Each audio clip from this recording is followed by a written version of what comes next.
Здравствуйте, в эфире «Чегемская правда». И сегодня мы будем говорить о, наверное, самой такой злободневной теме, которая сейчас будоражит абхазское общество. Это Пицунский датчик площадью 186 гектаров. Кто-то говорит 186, кто-то 164, но тем не менее не столь важная эта разница. Все равно цифры впечатляющие. И о том, что эта территория, она будет отчуждена в пользу России, и об этом мы будем сегодня говорить, и о всех вытекающих из этого проблем, и о том, почему так происходит, мы будем говорить сегодня с Астамуром Таня, нашим постоянным экспертом. Астамур, добрый день. Астамур, вот, в принципе, у нас всегда все, что связано с Россией, оно становится вот в таком контексте, когда касается там передачи, продажи, там всегда вот такой резонанс происходит. В чем проблема вот таких резонансов? В чем природа вот всех этих резонансов? Почему так происходит, что мы, с одной стороны, как-то очень легко отдаем и при этом говорим, что это благо? Ну, мне кажется, проблема в том, что у нас порой с российской стороной возникают трудности перевода. Когда идет какой-то абхазо-российский диалог, вот, почему-то обе стороны считают, что они одинаковые. Вот. На самом деле есть различия. При всем том, что мы находимся в едином стратегическом пространстве, вот, у нас есть различия, в том числе различия в наших интересах. И всегда возникают проблемы в том случае, когда мы откровенно друг с другом не разговариваем о этих различиях. Вот. Вот по своему опыту скажу, что с россиянами нужно строить максимально открытые и честные отношения. Лучше поспорить, да, так, долго спорить, но найти взаимопонимание на какой-то честной основе. Поэтому есть очень важный для Абхазии вопрос, собственно, на основе которых существует наше государство. Вот по которым абхазское общество, оно консолидировано и не готово этими вопросами поступаться. Их на самом деле 3 или 4. Это первый вопрос. Это вопрос суверенитета Абхазии. Второй вопрос – это вопрос земли. И третий вопрос – это вопрос демографии. И все, что вот связано с этими вопросами. Если мы обратим внимание, у нас всегда возникают трения, когда затрагиваются эти чувствительные для нас темы. Вот. Мы поэтому должны максимально четко очерчивать вот эти границы, чтобы подобные трения не возникали. Потому что наши партнеры должны знать, что это для нас непреложные ценности, и мы ими поступаться не будем. Мы будем добрыми, верными союзниками в военно-политической сфере, геополитической сфере. Но вот эти вопросы, они для нас, что называется, системообразующие для нашего государства. Но, с другой стороны, тебе не кажется, что вот мы говорим о том, что у нас не налажена вот эта нормальная коммуникация между Москвой и Сухумом вот, в той части, в которой мы плохо показываем свои интересы, то есть плохо объясняем, в чем наш интерес? Это проистекает из-за того, что у России, у Абхазии, что называется, разный ТТХ. Да, разные размеры, разные возможности, разный обмен веществ внутри общества, если хотите. У нас это все гораздо быстрее происходит. У нас власть не сакрализирована. Она в гораздо большей степени связана, в большей степени зависит от тех быстро меняющихся в обществе процессов. Вот. И легитимность нашей власти, она проистекает прежде всего от нашего общества.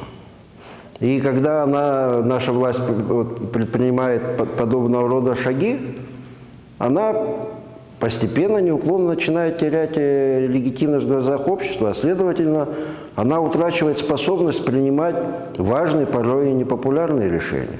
Вот. И еще важный момент, это, конечно, мы постоянно это в нашей передаче с тобой говорим, о том, что фактически нету нормального диалога между властью и обществом. Нет внятной какой-то информационной политики, которая объясняла бы целесообразность тех или иных шагов, почему это решение принято, с чем оно связано. Просто вот так у нас под ковром вещи не решаются, потому что до нашего общества, до власти очень близко. Вот. Поэтому необходим постоянный контакт с обществом. И общество до того, как будут приняты какие-то неудобные решения, оно, может быть, власти и подскажет, что так делать не стоит. Поэтому, этим, знаете, даже вот я поражаюсь, в советские годы этим не пренебрегали, кстати. Вот если пообщаться с теми людьми, которые работали там в обкоме, абхазском обкоме партии, они постоянно находились в контакте с разными, пусть неформальными лидерами, со стариками, с представителями интеллигенции. То есть у них шел обмен мнениями, что называется замер взаимной температуры. Вот перед тем, как идти на какие-то подобные шаги, нужно наладить такой диалог. И ты заранее получишь, что общество это не приемлет. Или, допустим, общество это готово поддержать. Вот почему-то этим наши власти уже хронически пренебрегают. Но у нас, я все-таки не досказал тогда, у нас все-таки, мне кажется, что на уровне элит вот консенсуса тоже в этом вопросе нет.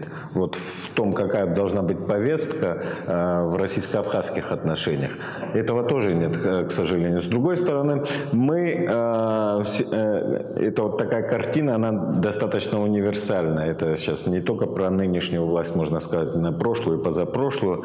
Когда какая-то очень неудобная тема, которую наши соглашаются с чем-то, да, вот обычно они стараются никак это не афишировать. То есть вот как кошка, я извиняюсь, нагадила, где-то прячет, да, то есть, а потом как бы по запаху все равно ты определишь, что есть такая вещь. Нынешняя ситуация точно из этой же оперы, когда там в январе подписывают, сейчас мы узнаем, что все-таки там глава Госкомимущества и по приватизации Беслан Куправа подписал от абхазской стороны документ, тоже вот мне как-то странно, да, отчуждение такого большого количества земли, вообще отчуждение, вопрос подписывает председатель Госкомимущества, не глава правительства, да, то есть, а вот председатель Госкомимущества, и вот эту бумажку с достаточно сомнительной юридической точки зрения, мне кажется, будет ратифицировать парламент.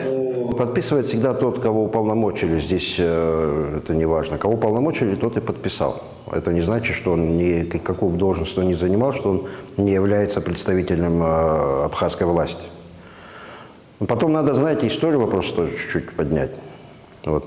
Сейчас у нас часто так бывает, что вспоминают, вот при Владиславе как было. Вот что-то удобные какие-то эпизоды достают, но зачем эпизод доставать? Делайте все, как Владислав делал.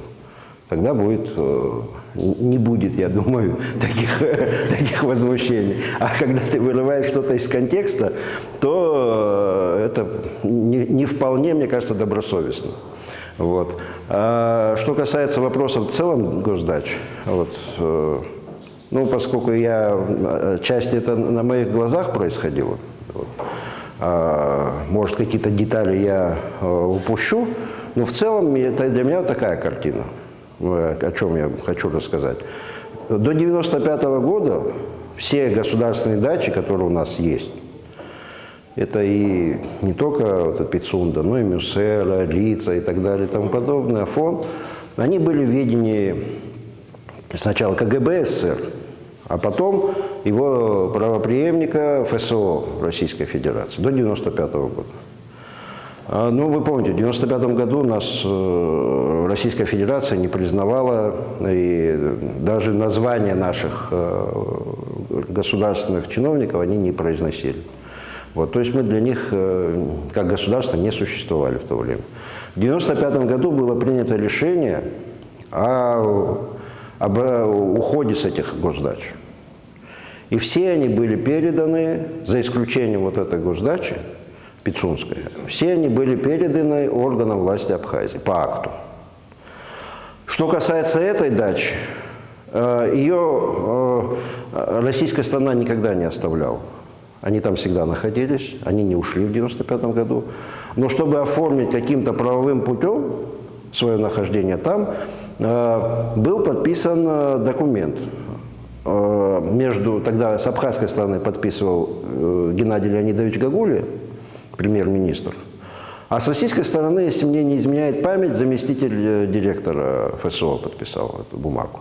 Бумага о безвозмездном, бессрочном пользовании. То есть признавалась собственность абхазской стороны на этот объект, а российская сторона вот на таких вот основаниях должна была его эксплуатировать. То есть безвозмездное, бессрочное пользование. Я тогда помню, Владислав Григорьевич даже показывал эту бумагу и говорил, вот видите, там подписи стоят. За абхазскую сторону было написано премьер-министр Геннадий Гагулия. А за российскую сторону вот, представитель российской стороны. Вот видите, говорит, они, подписав этот документ, они, говорит, признали, что у нас есть премьер-министр. Вот.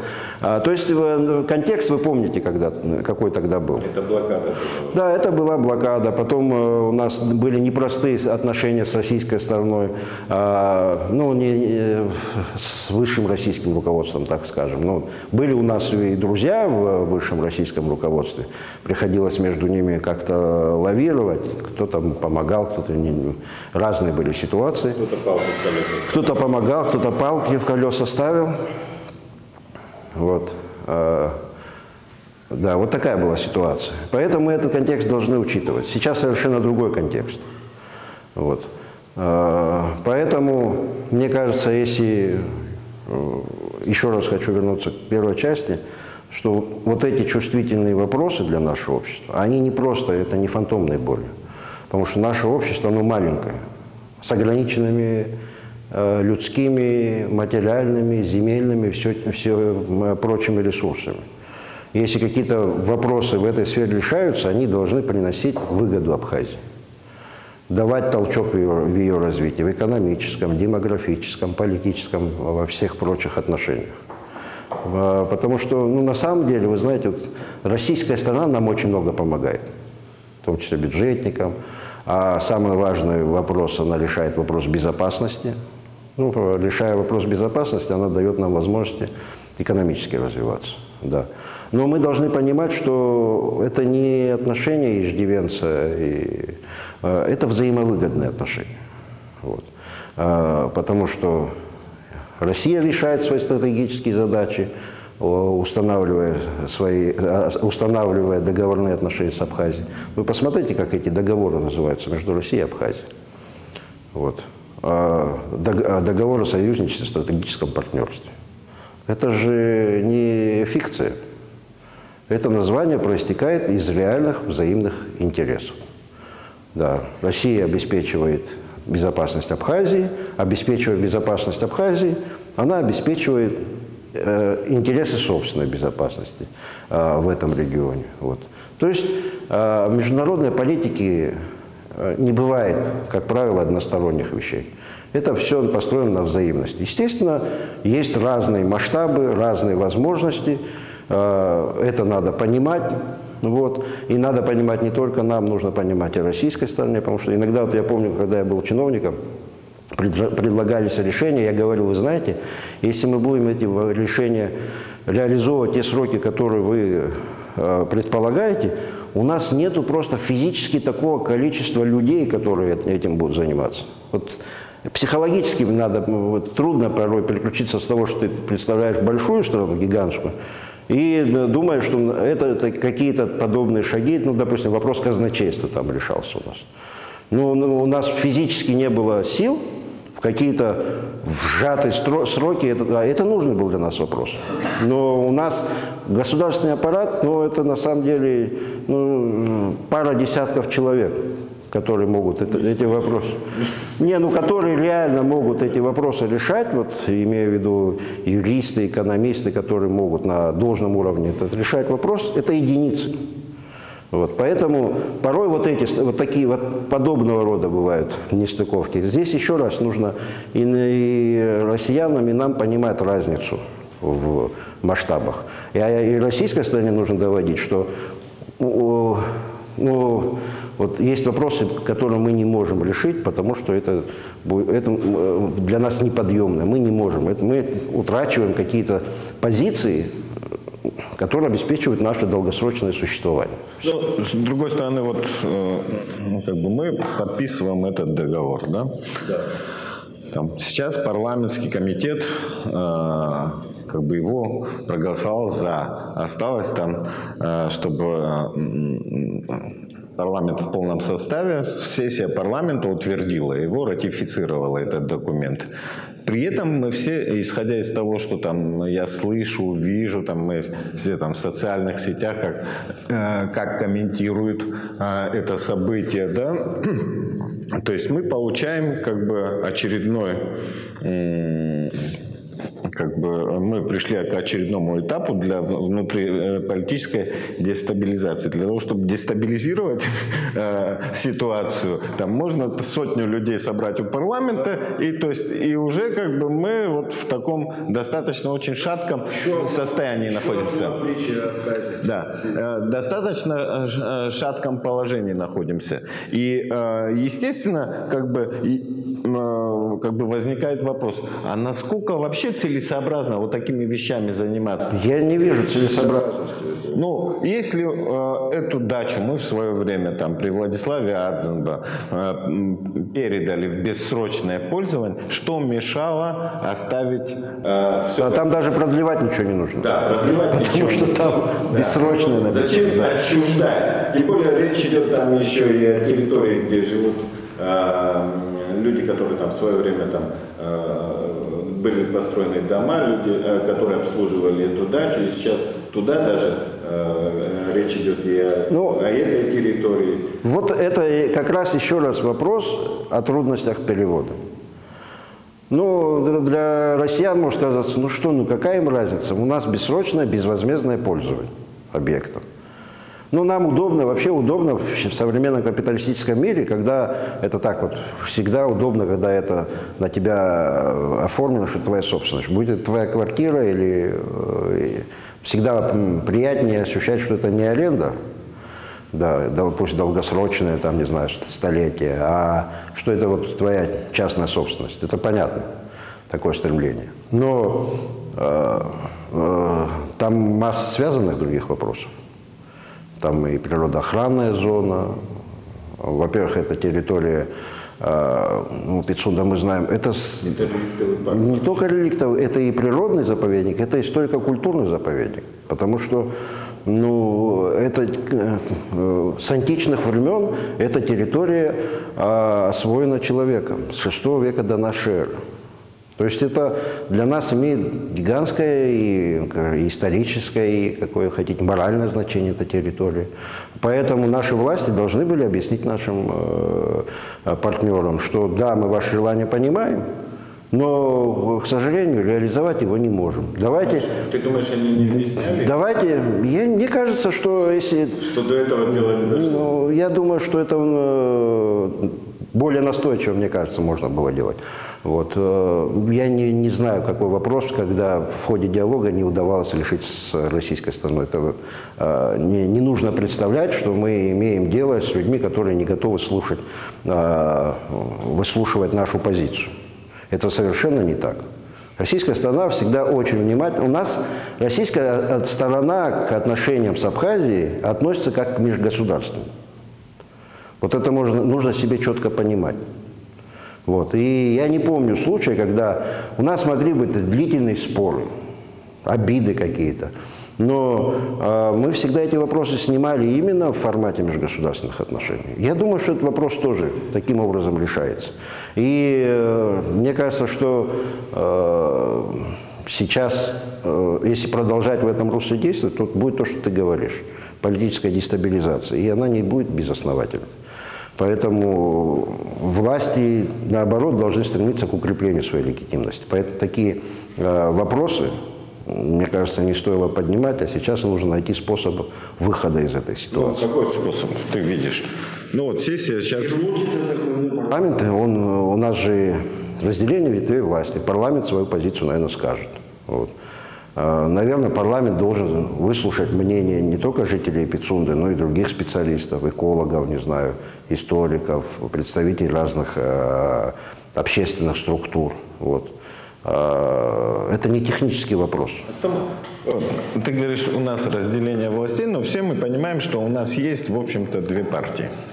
Условно говоря. Одна та, которая у власти, другая, которая в оппозиции. Идеологических различий практически у них нет. У них идеологические различия появляются только когда они там сменяют друг друга. Вот как бы одни говорят одно, другие говорят, выступают против. Сейчас такая ситуация. У нас состоялись недавно парламентские выборы. И несмотря на то, что это все-таки мы выбираем на мажоритарной основе, тем не менее мы все тогда видели, что в общем-то победили сторонники власти. Вот мы в прошлый раз с тобой говорили, не в полной мере, но в значительной степени это иллюзия. Для власти. Нет, потому что, иллюзия, ну вот я вам пример. Я закончу мысль. Но, допустим, в той же Москве тоже следили, наверное, за выборами абхазскими. И они считают, что вот в Абхазии сегодня парламент, он лояльный действующей власти. То есть, когда сегодня абхазский президент, премьер, я не знаю, кто там еще там, Беслан Куправа, да, там приезжает, да, и они ведут переговоры, то есть у них вот этот аргумент о том, что, вы знаете, ребята, вот это очень такая вещь, очень скользкая, непопулярная, она может там в парламенте не пройти. Сейчас такого аргумента точно нет. Она лишила себя власть такого аргумента в силу того, что вот так были организованы выборы.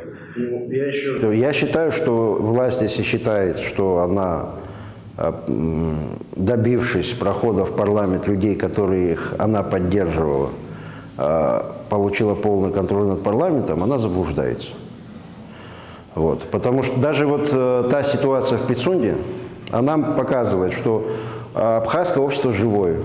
Вот местное собрание пицунское, оно отреагировало, что его можно в Абхазии проигнорировать. И власть наша, и вся власть, и исполнительная, и законодательная, они находятся в рамках живого общественного процесса. И здесь не может быть тотального эксклюзивного контроля с какой-то, как ты говоришь, из какого-то лагеря. У нас на самом деле много общественной активности вне пределов этих лагерей, вот, устоявшихся за последние более чем 15 лет. Вот. Поэтому это надо учитывать. И исходя из этого, вот эти мажоритарные депутаты, они зависят от тех избирателей, которые за них проголосовали. Вот. И порой они в большей степени от них зависят, чем от власти. Да, они, конечно, в определенной степени могут проявлять лояльность, но будут вопросы обязательно. Во-первых, сейчас идет процесс, что называется, притирки депутатов. Там могут быть разные возникнуть конфигурации, не такие, что вот конституционное большинство за власть, и там какая-то незначительная часть за оппозицию. Это 30 раз еще перекроится ситуация. Это перекроивается обычно, да. Когда происходит. У нас же такое.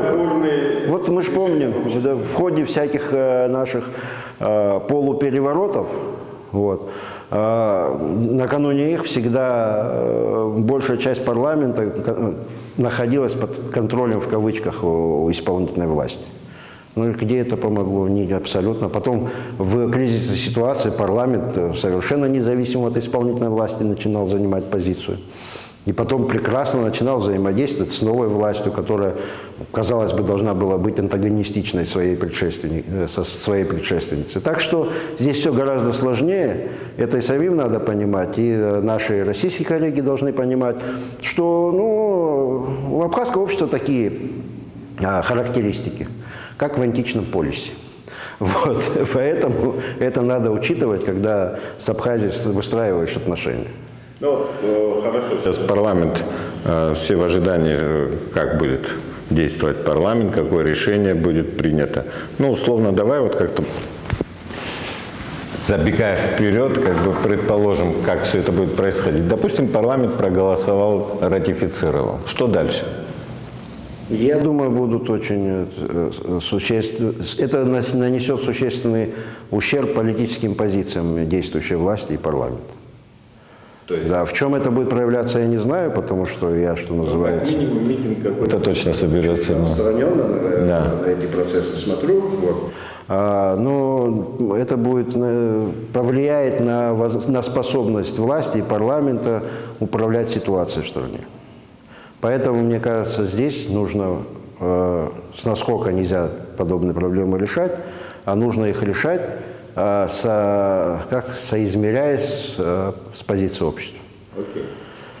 Парламент не принял, не ратифицировал. Ну и что, да.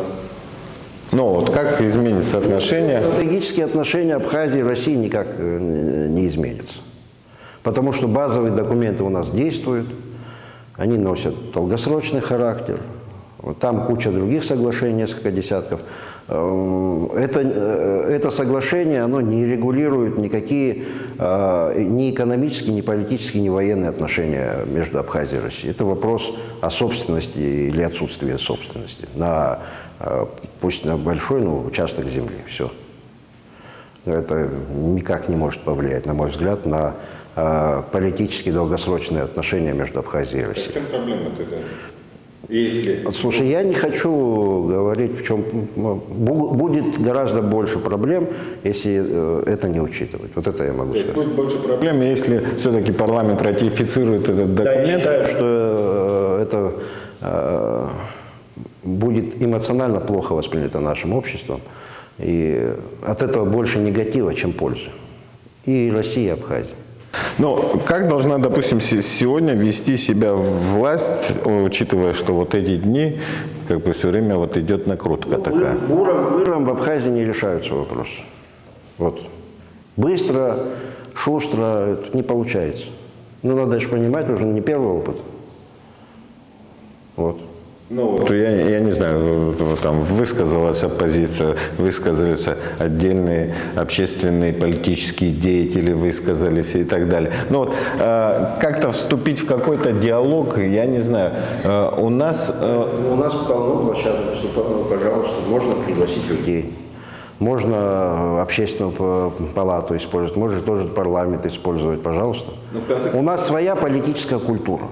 У нас политическая культура подразумевает, для чего абхазы собирались на Лыхнашне. Ну, зачем приехал туда первый секретарь обкома и подписывал вместе с ними эту бумагу? Это где у нас, в какой Конституции СССР было это прописано? Нигде это не было прописано. Абхазы считали, что их права ущемляются. И они вот таким привычным для себя способом, то есть способом массового схода, они эти вопросы решали. И с этим не могли не считаться ни КГБ СССР, ни обком партии. Нельзя с этим не считаться. Они в этом смысле, надо отдать им должное, вот, партийным работникам, они как раз имели датчики по контролю температуры в обществе, то есть изучение общественного мнения, как это влияет. Но если весь обком в полном составе приехал в Лыхны и подписал бумагу, которая для них была приговором, как для политических, как работников этой системы, это был приговор. Для первого секретаря Адлиба это был приговор же политический. Но это же не такой приговор формально, он ничего не стоит в сравнении с приговором со своего народа. Если народ тебя приговорит твой, ну ты куда денешься? Ну уже лучше работу, наверное, потерять. Правильно? Но этим люди наши руководствуются. Я ни на что не намекаю, просто надо учитывать, что у нас есть свои связи, потому что чиновник у нас, у него полно родственников, у него есть свое село. Эти отношения он не теряет. И он может сохранить свои позиции в этом обществе, если он следует тем правилам, которые в этом обществе выработаны. Вот. И в данном случае, в нашем случае, должность президента, она просто дополнительную ответственность накладывает.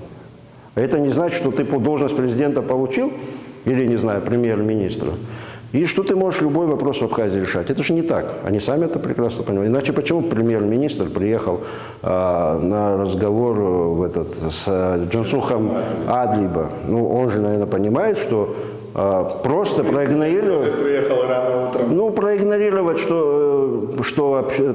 проигнорировать мнение даже, может, кажется, небольшой группой людей, так просто не получится в Абхазии. Потому что это небольшая группа людей. У нас эта группа людей имеет свойство накапливаться, как снежный ком, исходя из наших этих внутренних связей. Вот такое наше абхазское сложное общество. В нем трудно, конечно, что-то делать, но это данность. Из этого надо исходить.